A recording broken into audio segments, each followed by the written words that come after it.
მოდი ახლა ვნახოთ პირველი ვარიანტის მე-40 დავალება, რომელიც არის 4-ქულიანი, საკმაოდ საინტერესო.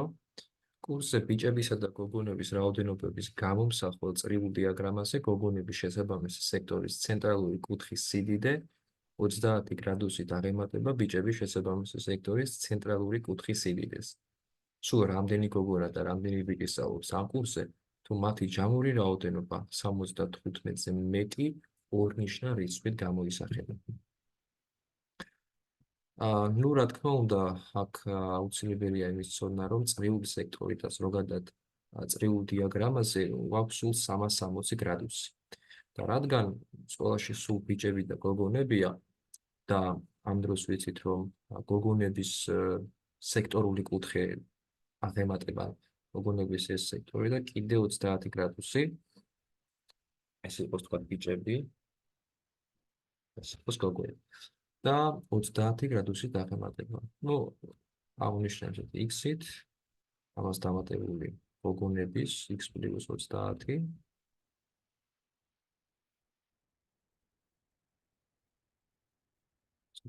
შევავამოწოთ. x + 30 უდრის 360. და დაახლოებით აქედან x-ი გამოვა 130-ის ნახევარი, 150, 165.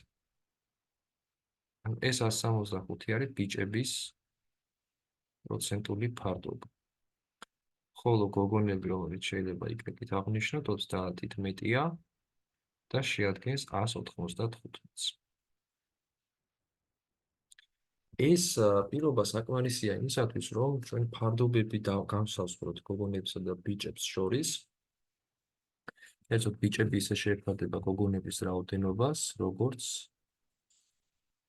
უცბი ფარდობა თული ახლა ამისი დაანგარიშება, 5-ზე შეფარდებული ეს არის დაახლოებით 30-33, ანუ 165 გაყოფილი 195-ზე.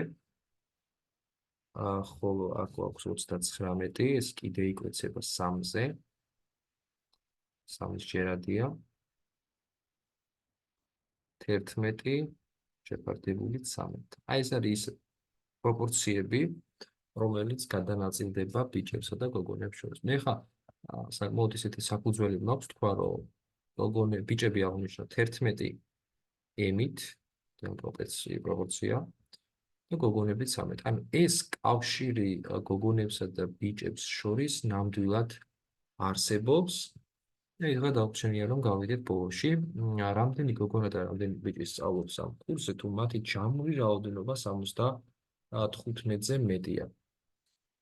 ანუ სულ ამათი ჯამი მოგცემს 24-ს. დავაკვირდეთ ერთ მნიშვნელოვან მომენტს, რომ საუბარი გვაქვს ნატურალურ რიცხვებზე. ანუ აქ ისეთი ემი არ შეიძლება მოვძებნოთ, რაც საბოლოო ჯამში მოგცემს არამთელ დადებით რიცხვს. ანუ ეს კაცრი შესრულება გვაქვს. ანუ ვადგენ, რომ თურმე ბიჭებისა და გოგონების ჯამური რაოდენობა ყოფილა 24 m, ანუ იგივე 24-ის ჯერადი. თუ m-ი 1-ია, ვიცით რომ m-ის ერთთან გატოლებით მივიღებდით 24-ს. თუ m-ი 2-ია, ეს არის 48. თუ m-ი 3-ია, მაშინ 3 × 24 ეს არის 72 და ბოლო 4m, იმიტომ რომ 5m-ზე უკვე ორნიშნა რიცხვს აღარ ვიღებთ, ასე რომ ეს აღარ გვარდია. m-ი იქნება ტოლი 1-ის, 2-ის, 3-ის და 4-ის, მაგრამ შეზღუდვა გვეუბნება, რომ ჯამი, აი ეს 24m, უნდა იყოს 75-ზე მეტი. որ დავწეროთ, აი ესე 75-ზე მეტი უნდა იყოს ესა.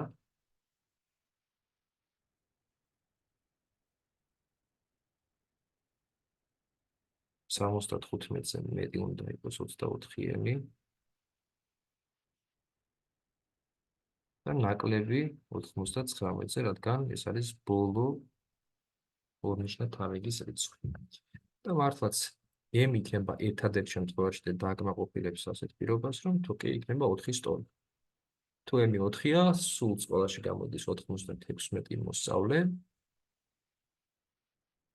და 75-დან 99-მდე 96 არის ერთადერთი რიცხვი, რომელიც წრიულ დიაგრამაზე რო გავანაწილოთ, დაემორჩილება აი ამ წეს, გრადუსული ზომნების მიხედვით, იქნება 24-ის ჯერადი და ყველაზე სულ სურათს აღწერს, ასე ვთქვათ, ამ ამოცანას. სხვა შემთხვევაში მივიღებთ არამთელ რიცხვს, რაც ბუნებაში არარეალურია. ხო, ანუ მხოლოდ და მხოლოდ ნატურალურ რიცხვებზე გვაქვს მოქმედებები.